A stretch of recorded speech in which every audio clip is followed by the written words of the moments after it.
Bonjour à tous. On a le feu vert de la technique pour commencer. Bon, l'accent, c'est Toulouse. Au moins, ça c'est fait. Et je m'appelle Loïc Rénal, le fondateur d'Hospitalité. Et je suis Candice Aravia, donc moi je suis de Paris, sans accent, et moi je suis directrice d'affaires médicales chez Hospitalité, et de formation je suis pharmacienne.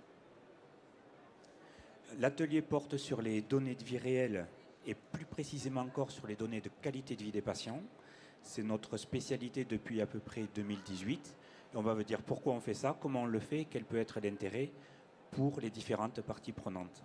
Alors pour qu'on puisse bien caler l'intervention par rapport à vos attentes, est-ce qu'on peut faire tout simplement à la main levée, savoir quels sont vos profils, savoir qui est médecin?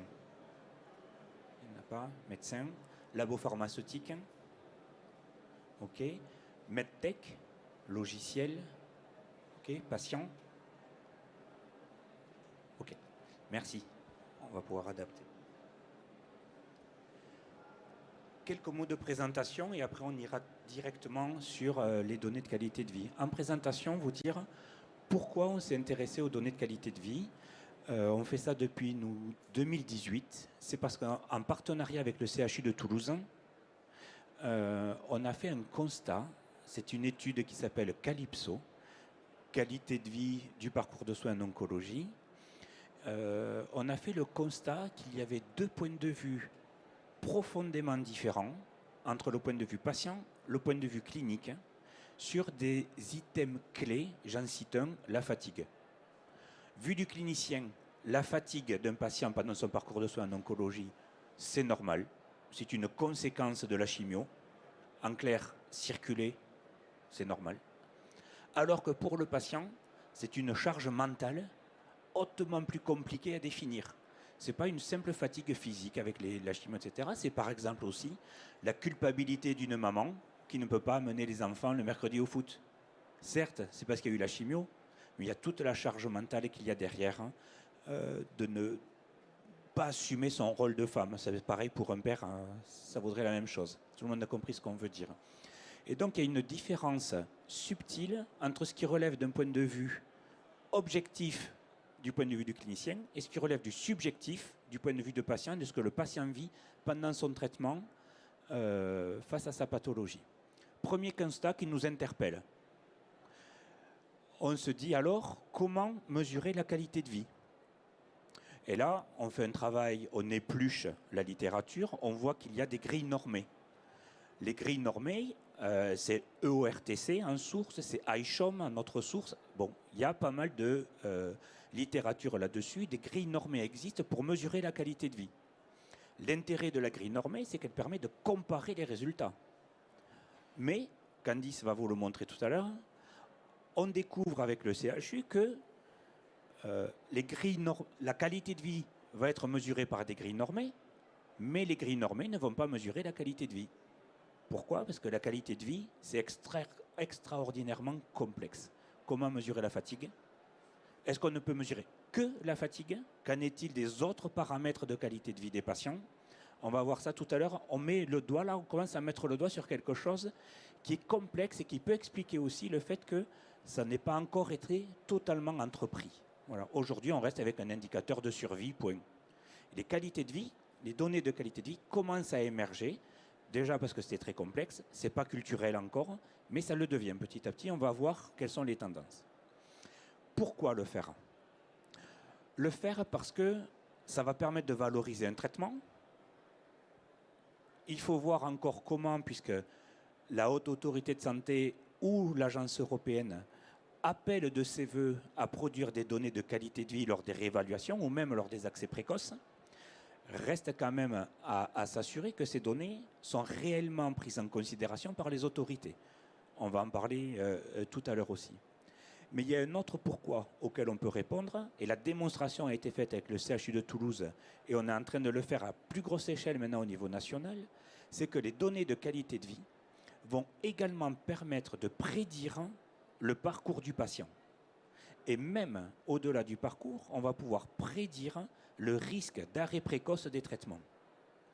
Donc on est en train de voir que la qualité de vie, ce n'est pas simplement un truc léger, genre bien-être des patients.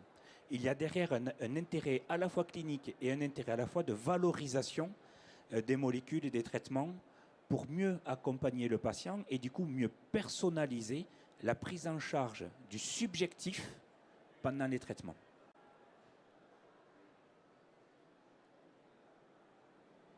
Oui, donc justement, donc comme le dit Loïc, la qualité de vie, on a encore très peu de données et très peu d'études qui s'y consacrent vraiment pleinement.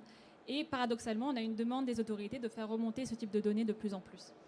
Pourquoi on a du mal à appréhender cette notion de qualité de vie? C'est que c'est une notion qui est très complexe et qui est multidimensionnelle et qui relève de ce qui va être le subjectif du patient.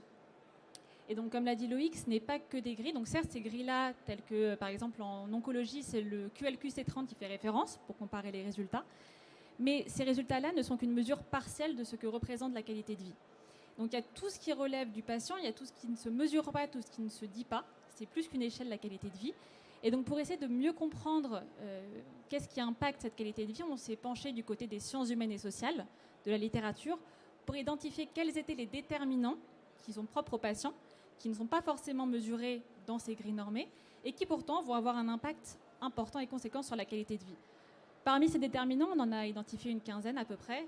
Il va y avoir tout ce qui va être le statut social, l'environnement du patient, ses habitudes, son mode de vie, son tempérament aussi, un patient qui est plutôt optimiste de nature ou pessimiste. Et un exemple qu'on aime bien prendre aussi, c'est le vécu de l'annonce du diagnostic. Deux patients qui vont avoir des données cliniques similaires, avec un profil, un traitement identique. Donc, sur le papier, on pourrait s'attendre à ce qu'ils aient un parcours de soins comparable, avec une qualité de vie similaire. Eh bien, en fonction de comment ils auront vécu leur diagnostic, qui leur a annoncé, dans quel contexte, toute cette période de la pré-annonce à l'annonce, eh bien, si un l'a très mal vécu et l'autre un peu mieux, eh bien, ça peut vraiment conditionner le parcours de soins et expliquer des différences d'un point de vue de score de qualité de vie qu'on ne pourrait pas prédire à l'instant T par rapport aux données qu'on a cliniques. Donc vraiment, il y a cette importance de tout ce qui est subjectif patient et c'est pour ça que la notion est complexe à appréhender. Alors pour ça, nous, on a mis en place une plateforme de collecte de données de vie réelle qui permet un suivi observationnel en vie réelle de la qualité de vie des patients. Donc c'est une plateforme qu'on a appelée Platon, pour plateforme en oncologie. Et donc c'est une plateforme qui va permettre de coupler à la fois les données cliniques, les données de profil patient, donc tous ces déterminants, et également les scores qualité de vie normés, donc les grilles qu'on connaît bien. Et donc, en fonction de tout ça, de pouvoir permettre d'adresser au patient un message personnalisé, des informations qui sont adaptées à son profil et ses besoins. Et il y a un travail qui a été fait aussi sur tout ce qui va être les soins de support, qui sont proposés notamment dans des établissements de santé, qui sont en complément de la stratégie thérapeutique et qui vont permettre d'améliorer la qualité de vie des patients. Les soins de support, ils existent, donc il y a des référentiels qui existent au niveau de l'AFSOS, de l'INCA. Par exemple, tout ce qui va être, on peut revenir juste sur la slide précédente. Les soins de support, ça peut être l'activité physique adaptée, ça peut être un suivi psycho-oncologique, un suivi nutritionnel, de l'acupuncture. Il y a vraiment un panier d'offres de soins qui existent. Et ce qui est intéressant, c'est de pouvoir adresser le bon message, le bon soin de support au bon patient au bon moment. Parce qu'on dit aussi que la qualité de vie, c'est une notion qui évolue avec le temps. La définition de qualité de vie pour un patient à l'instant T pendant son traitement, ce ne sera pas la même définition après les traitements, par exemple. Il faut vraiment s'adapter au patient et bien identifier dans quel état d'esprit se situe le patient au moment de l'évaluation. Et aussi, grâce aux études, on s'est rendu compte que le parcours patient suivait ce qu'on appelait le cycle du deuil, qui est identifié. C'est-à-dire qu'on passe par plusieurs étapes dans son parcours de soins, ça peut être le refus, le déni, l'acceptation. Et donc, en fonction de ça, on ne va pas pouvoir adresser la même information au même moment. Un patient qui est juste après son diagnostic, qui est dans le déni ou dans la colère, on ne va pas lui dire écoutez, si vous êtes fatigué, faites du sport, de l'activité physique adaptée. Ça ne va pas coller avec ses besoins à l'instant T. À l'inverse, on va pouvoir proposer des informations sur de la psycho-oncologie, un suivi avec des associations de patients. Et c'est vraiment de s'adapter. Donc on a besoin, et ces informations-là ne sont pas captées dans les grilles normées type C30. Et donc on a besoin d'avoir un questionnaire complémentaire pour vraiment identifier où se situe le patient dans son parcours de soins. Et donc c'est ce qu'on a voulu faire avec la plateforme Platon.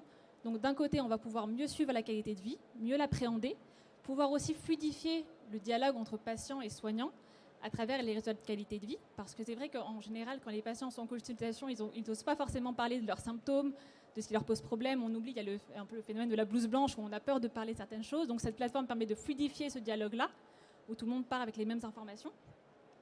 Et on souhaite surtout, ça a été une demande aussi au moment de la création de la plateforme, c'est de fluidifier la coordination avec les soins de support. On sait que ça existe. Parfois, les médecins nous disent on n'a pas le temps d'en parler en consultation. on ne sait pas forcément ce qui est là, donc c'est bien d'avoir un soutien pour dire, voilà, dans tel établissement, vous avez tel soin de support qui va vous aider à gérer la fatigue, à gérer des douleurs. Donc c'est aussi l'objectif de la plateforme, c'est de fluidifier les soins de support à l'ETS, donc dans l'établissement, et aussi en ville pour élargir l'offre de soins du patient. Et comme l'a dit Loïc, l'objectif, c'est aussi de pouvoir cibler quels sont les patients qui vont avoir le plus besoin d'accompagnement en fonction des profils. Et parmi les intérêts, c'est par exemple réduire le risque d'arrêt précoce des traitements, d'autant plus pour des patients, par exemple, avec l'essor des thérapies orales en chimio, où le patient a un lien un peu plus éloigné avec son établissement de santé, il va moins à l'hôpital pour, par exemple, des chimiothérapies en IV. Là, il est plus en autonomie chez lui, à devoir prendre son traitement. Et donc, s'il fait face à certains effets secondaires, de la fatigue, et que c'est vraiment, ça a un impact sur sa vie au quotidien, il peut dire, ben bon, là, je vais prendre un jour sur deux mon traitement à la place de tous les jours, ça va peut-être aider à améliorer mes symptômes. Et donc là, si on ne le capte pas ou si on ne sait pas que la fatigue a un effet prédominant sur la qualité de vie, on peut passer à côté de certains problèmes d'observance thérapeutique. Alors rapidement, pour présenter en 2 mots le fonctionnement de la plateforme, donc Hospitalidé invite le médecin à créer son compte. Le médecin informe le patient du projet et ça va envoyer un mail sécurisé au patient pour créer son compte. Il va donner son consentement. Et là, le patient va arriver face à différents questionnaires. Un questionnaire qu'on appelle le Q0, qui va être un questionnaire, on l'appelle aussi faisons connaissance, pour justement essayer de capter certains déterminants de profil qui ont un impact sur la qualité de vie. Et après, on lui présente les questionnaires normés, standardisés. Et là, ça va être adapté à chaque pathologie. Donc, typiquement, pour la cancérologie, de façon générale, il y a le C30. Et après, on peut l'adapter à certaines pathologies plus spécifiques. Il y a des modules vraiment spécifiques à certaines pathologies. Et aussi faire un point sur certains symptômes. Mettre par exemple un questionnaire sur la fatigue. Si on sait que cette pathologie-là, avec les traitements, on est sûr que les patients vont avoir de gros problèmes de fatigue ou des questionnaires de la douleur. On va vraiment cibler et personnaliser à la pathologie et au traitement. Et en fonction de ces données cliniques, profil et qualité de vie, on propose des informations personnalisées aux patients avec les propositions de soins de support dans son établissement. On lui met aussi à disposition beaucoup de contenu sur les fiches traitement, fiches pathologie, les fiches sur les effets secondaires qu'il peut rencontrer et comment mieux les gérer, notamment grâce aux soins de support. Et donc on a vraiment un accompagnement personnalisé du patient. Donc pour le médecin, ça permet de l'aider à prendre en charge ce subjectif patient et de mieux coordonner sa consultation. Et pour le patient, eh bien, il va avoir une réponse personnalisée à ses besoins au bon moment. Et donc l'objectif, c'est à terme de pouvoir créer une sorte de CRM patient et de vraiment comprendre quels sont les points importants et de mieux suivre la qualité de vie. Et ça, Loïc pourra vous en parler juste après. Donc cette plateforme, on l'a voulu la faire de façon très ergonomique, très simple. Le but, c'était pas de surcharger les équipes soignantes avec un formulaire d'inclusion qui était lourd. On a voulu le faire de façon vraiment réduire aux informations les plus importantes pour le suivi patient aux données cliniques et avoir pour le patient une plateforme simple à utiliser, ergonomique, avec des modules d'aide, des tutoriels. Donc on a vraiment essayé de faire ça de façon le plus simple possible.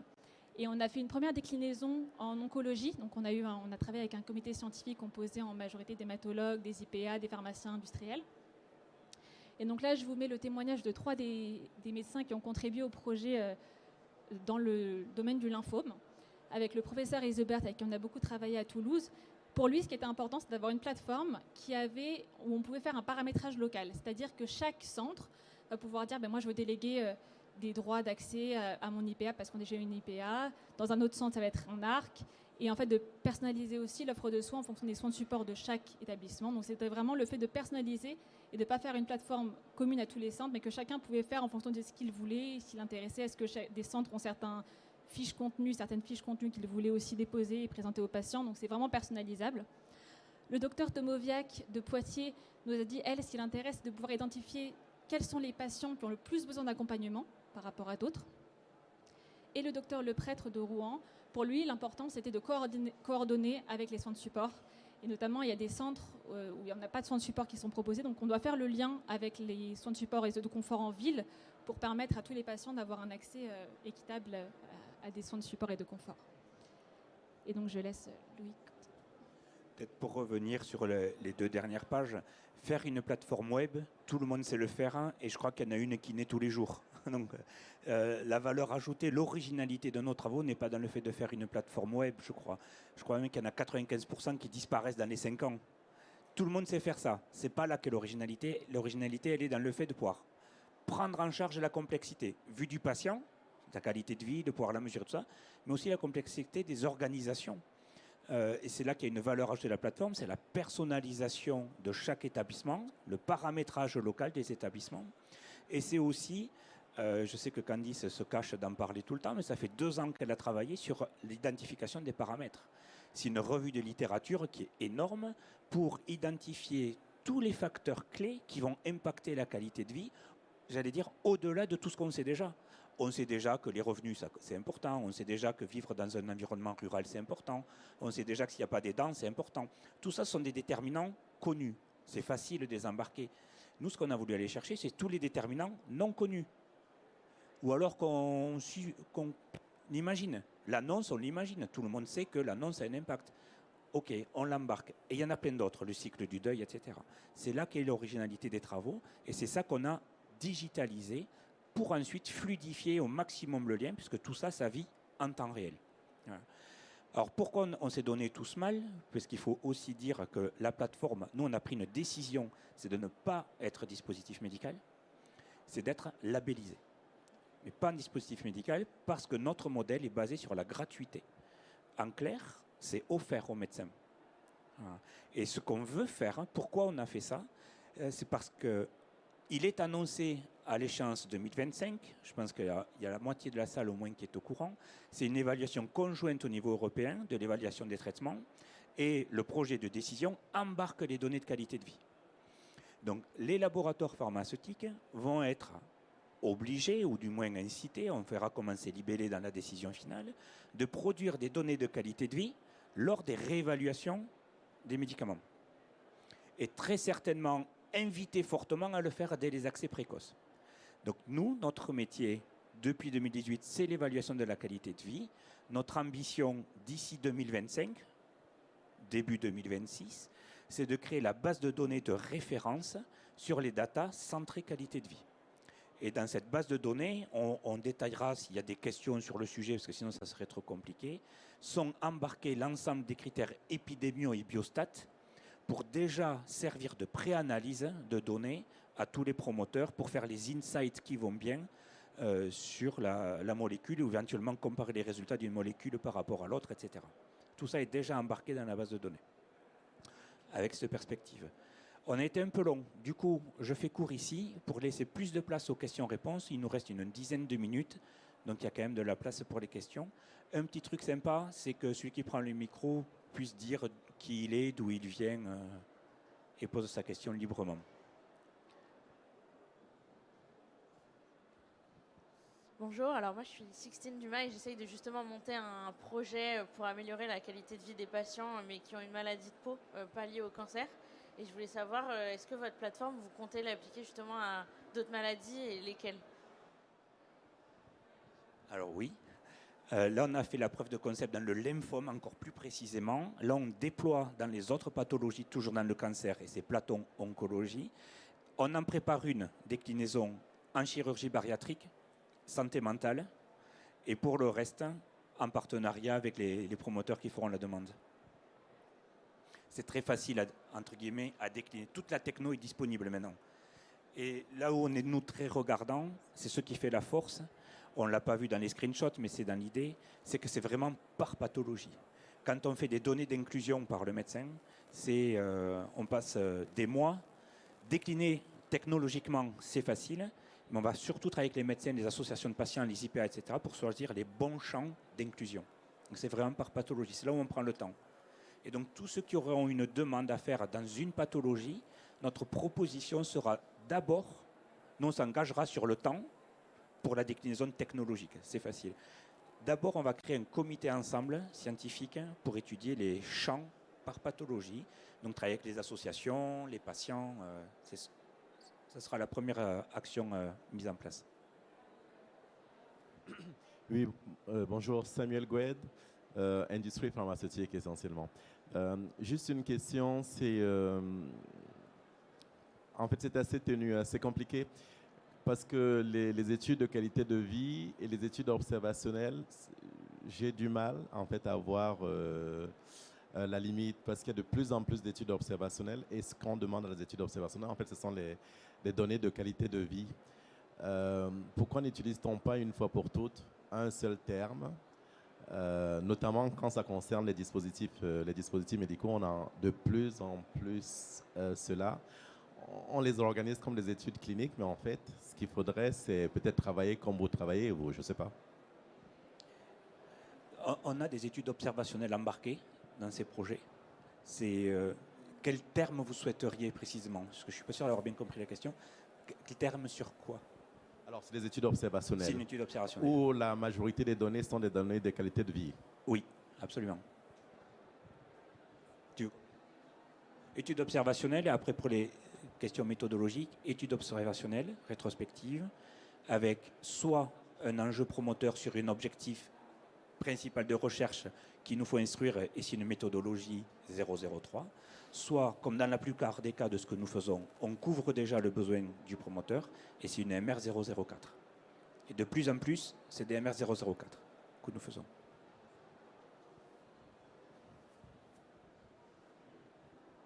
Bonjour, Émilie Schiff, laboratoire Pierre Fabre. Je voulais savoir, est-ce que vous avez une expérience en dehors de la France? Je vois l'ambition, mais est-ce que vous en avez déjà un petit peu? Comment vous en êtes là? J'aimerais bien qu'on se revoie dans 6 mois et que vous reposiez la question. Donc, on va ouvrir en fin d'année Belgique, Luxembourg, Suisse, parce que nous, ça nous sert, parce qu'on a la demande de laboratoire, bon, c'est évident, mais aussi ça nous sert de test pour d'abord tester la robustesse de la plateforme. Voilà. Parce que derrière, ce qui compte dans ce qu'on a construit, c'est qu'il y a un accès promoteur et on ouvre les datas directement au promoteur, tout est anonymisé évidemment, hein, par pays.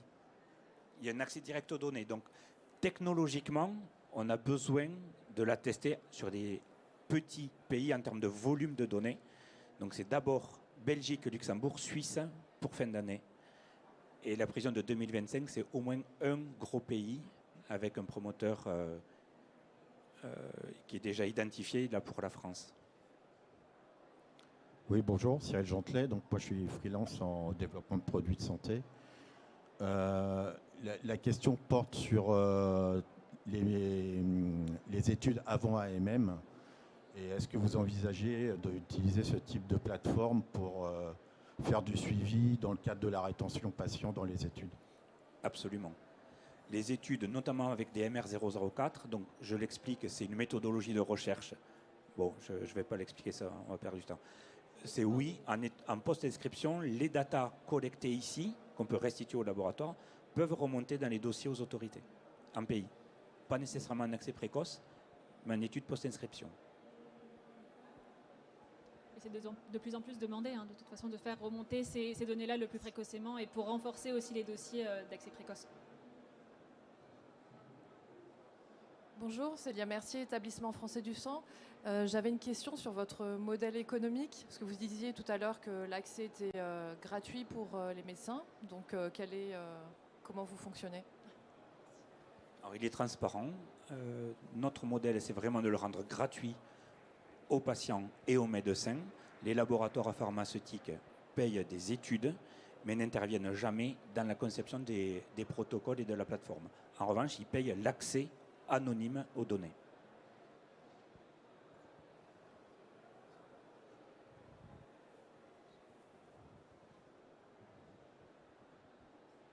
Et comment vous gérez la partie informatique IT? Parce que dans chaque hôpital, c'est assez compliqué en général de déployer des plateformes. Parce qu'ils ont tous leur système. Comment ça... Vous avez plusieurs centres, comment vous arrivez à faire ça? Parce que c'est très spécifique. Alors oui, on a tout type de centres, essentiellement les grosses structures CHU, CLCLC, quelques cliniques privées, et notamment dans Paris, parce que là on est sur toutes les preuves de concept, et là on est en train d'ouvrir. Donc sur le SI, il y a de tout. Il y a de tout. Pour l'instant, ce n'est pas interopérable, pour le moment. C'est prévu d'être interopérable d'ici fin 2025 pour être référencé dans l'ENS. Donc on a commencé à ouvrir le chantier d'interopérabilité pour le traduire dans des langages OMOP, Fire, etc., que vous devez connaître certainement. On a lancé ce travail. Parce qu'on ne l'a pas jugé encore urgent à faire, oui, prioritaire, oui, mais pas forcément urgent. Donc pour l'instant, on déroule. Il n'y a pas cette connexion avec le SI parce qu'on ne vient pas piocher de données et on ne vient pas en restituer non plus. Mais on sent que ça va venir. Donc là, c'est tout simplement un système d'interopérabilité et ça nous coûte de le faire établissement par établissement. Voilà. Parce que chaque établissement n'est pas interopérable pour le moment. Donc au début, mais même c'est comme les données de qualité de vie, ça traîne un peu, mais il y en a, ça y est, qui ont pris le sujet d'attaque et ils auront toujours un temps d'avance, ce qu'ils l'ont fait. Mais l'interopérabilité, c'est pareil. Donc nous, on y va. Ça va nous coûter de le rendre interopérable, mais dans 2-3 ans, enfin un peu plus, quand tous les systèmes seront interopérés, ça sera plus facile.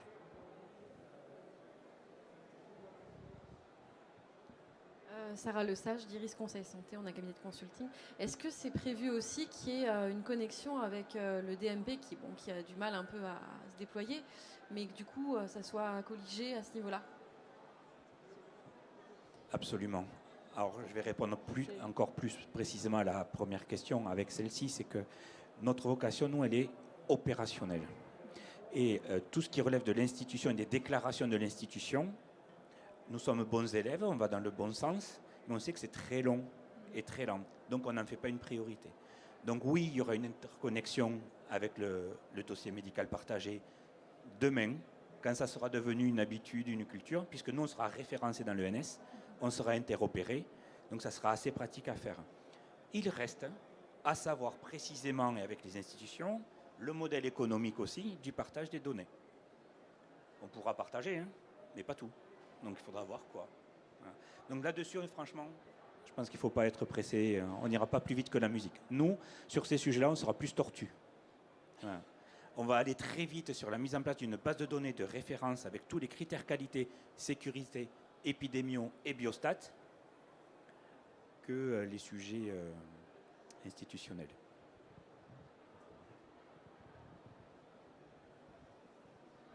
Est-ce que le patient, il faut sa propre évaluation ou... Ça, je ne sais pas tout à fait saisi. Parce que du coup, il a un accès, lui En fait, il a son compte et c'est vrai que dans la co-construction du projet, on a eu le retour où généralement, quand il y a des études de qualité de vie, c'est face au médecin ou face à une infirmière et ça conditionne parfois les réponses. Donc là, le patient, il le fait en autonomie chez lui. Il a son compte personnel, il a ses questionnaires. Aussi, il n'est pas obligé de répondre quand il va commencer son étude, son évaluation. Il n'est pas obligé de le faire en 1 heure, le faire d'un coup. Il a quelques jours pour y revenir s'il veut y réfléchir. Donc on est vraiment accompagnant du patient et pour que le patient le fasse dans son milieu, au calme, bien. Il y a vraiment ce syndrome de la blouse blanche.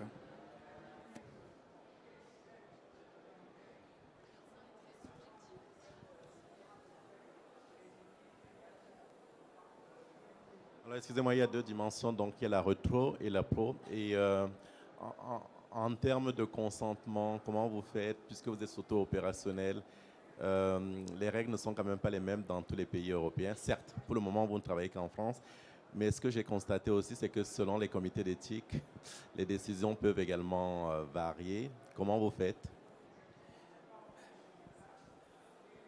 Alors déjà, je dirais que si on réussit à le faire bien en France, on est bien outillé pour pouvoir le faire dans notre pays. En tout cas,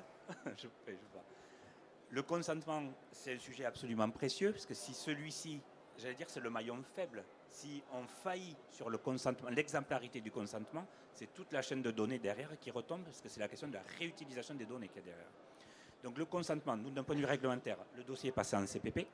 Il y a une avis favorable du CPP pour Platon, et je le précise, toute pathologie en oncologie et hématologie. Donc aujourd'hui, s'il y a une demande d'un promoteur d'aller travailler sur une pathologie en oncologie, on peut le déployer tout de suite. C'est pour ça que je disais à madame tout à l'heure que le focus qu'on fera, c'est plutôt sur le conseil scientifique, d'un point de vue technologique qu'on sait faire.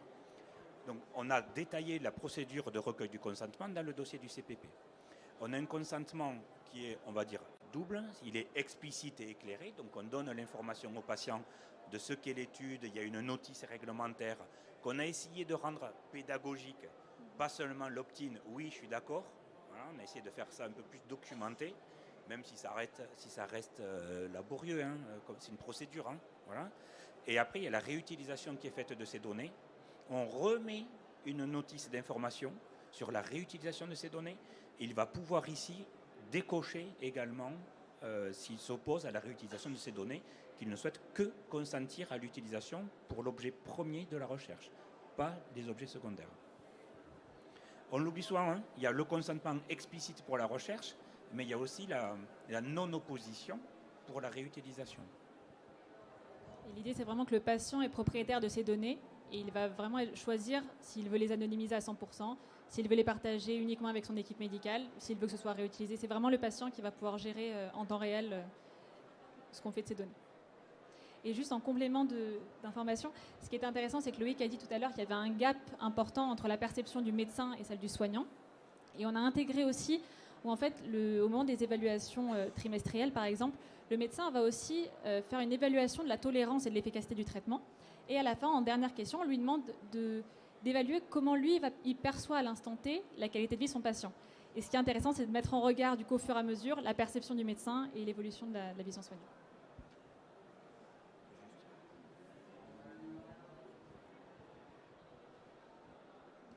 Sans monopoliser la parole. En termes d'études cliniques aussi, parce que les données de qualité de vie, je pense que ça impacte. On sait que le gros problème, c'est le problème de recrutement. Et il est toujours compliqué de connaître ou de savoir pourquoi les patients ne sont pas inclus, ou quand ils sont inclus, pourquoi l'observance est mauvaise, ou encore pourquoi ils ne restent pas dans l'étude. Est-ce qu'avec votre projet permettra de collecter certaines informations pour éclairer cela? Oui, alors, touchons du bois. Aujourd'hui, on a un taux de complétude de 88% dans la durée. Donc c'est plutôt bon, je pense. Après, vous comprenez qu'ici, je ne peux pas dévoiler toutes les recettes, mais on a mis en place un système qui donne envie. On a travaillé sur cet engagement patient, qui donne envie aux patients de venir déjà, d'être inclus, voilà, mais surtout de revenir. C'est comme on parlait tout à l'heure de tous les systèmes digitaux, il y en a plein qui existent, il y en a plein qui sont téléchargés, mais au bout de 3 mois, il n'y a plus personne. L'enjeu, ce n'est pas forcément l'inclusion, c'est de revenir. Donc on a mis en place, et on continue d'y réfléchir tout le temps, comment faire en sorte que le patient ait envie de revenir. Alors vous avez compris comment fonctionne Platon, le simple fait d'avoir des suggestions personnalisées, déjà, ça motive. Je te donne mes données de qualité de vie, et bien moi, plateforme, je te rends des informations pour mieux t'accompagner dans ton parcours. C'est donnant-donnant. Rien que ça, déjà, ça invite à revenir. Je sais que dans 3 mois, quand je viens refaire ma collecte de données, je vais recevoir quelque chose en retour. C'est motivant. Aujourd'hui, ça fait 88% de complétude à 2 ans. Et on est aussi très à l'écoute des patients. Il a des questionnaires de satisfaction sur sa prise en charge de façon générale sur la plateforme. Et on est à l'écoute de ses suggestions. Qu'est-ce qui lui manquerait? Est-ce qu'il veut qu'on optimise certaines fonctionnalités? Et donc c'est pour ça aussi, dans la co-construction qu'on a fait, on l'a fait avec des patients. Et donc il y avait cette demande de pouvoir suivre les besoins du patient au cours du temps et de prendre en compte les conseils qui vont être apportés. Le site change de version pour donner une indication chaque semaine. On a une montée de version par semaine. Donc on a beaucoup de feedback. Et pour ceux qui voudront avoir une démo, en bas de chaque page, il y a une invitation à publier des commentaires, comment cette page a été utile. Donc c'est très interactif et itératif du coup dans la construction.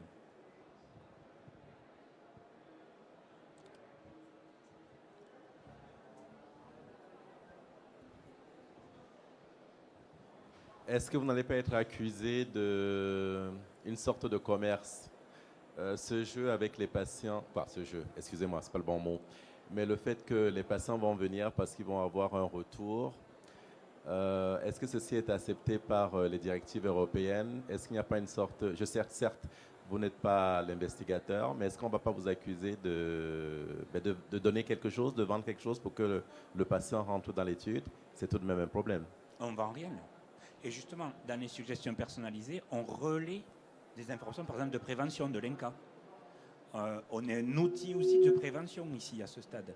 Dans les suggestions personnalisées, il n'y a pas acheter tel article sur Amazon. Ouais. Bon, et puis, ça ne serait pas passé dans le CPP. Ouais. On est vraiment sur de l'information au patient. On ne va pas diriger son parcours de soins. On lui dit, voilà, en fonction de ce que vous avez répondu et de vos besoins qui sont déclarés, voilà ce qui pourrait vous aider. Et après, le patient est libre d'aller se diriger vers tel ou tel soin de support, par exemple. Il rentre en contact avec les soins de support de son établissement. Et il peut après faire c'est lui qui choisit, en fait, ce qui l'intéresse.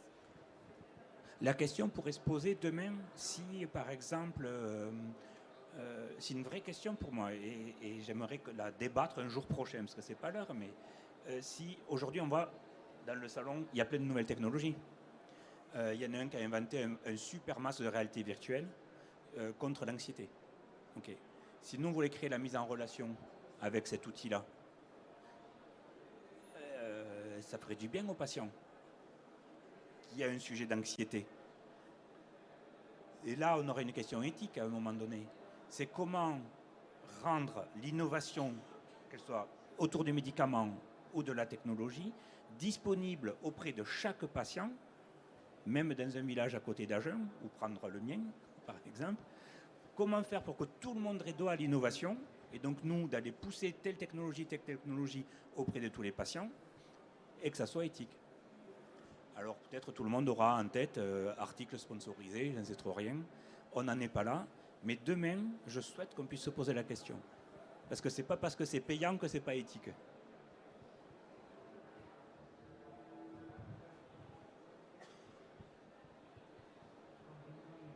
Bonjour, je suis actuellement en recherche d'emploi et le domaine médical, c'est un des secteurs que je investigue un peu. En soi, je suis dans la donnée. Je voudrais savoir, est-ce que vous fournissez des données anonymisées des patients? Vous les remontez, par exemple, au Health Data Hub pour notre société, ou est-ce que vous vous approvisionnez auprès d'eux également? Quelle est votre stratégie en données ouvertes? Voilà, de façon générale. Comme vous avez comme ambition, vous présenter comme plateforme de référence. C'est le genre de sujet où on est tortu, c'est-à-dire qu'on attend de voir. Aujourd'hui, on a inscrit le dossier au Health Data Hub. Le dossier est déposé, juste parce que c'est obligé de le faire. Donc on l'a référencé. Sur le partage de données, on attend que tout ce qui relève du modèle économique du partage de la donnée puisse être défini. On sait que ces données sont précieuses. Donc oui, pour les partager, que ça fasse avancer la science, bien sûr sur le principe. Mais derrière, nous, on est une petite entreprise aussi. Donc il faut voir ce qu'on peut restituer et ce qu'on peut nous garder.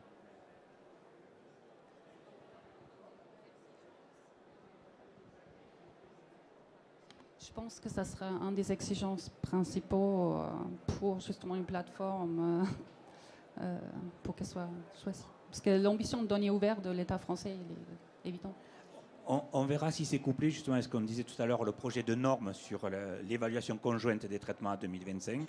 On verra si c'est couplé, si c'est un passage obligé. Moi, je ne l'ai pas forcément lu comme ça dans le projet de décision pour le moment.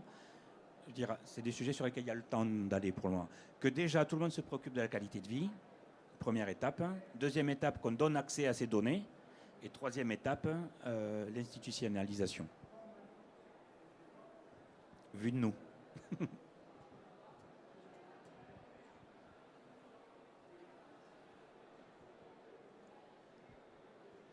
D'autres questions? La dernière? On a terminé. Merci beaucoup pour votre attention et vos questions. Merci beaucoup. Merci.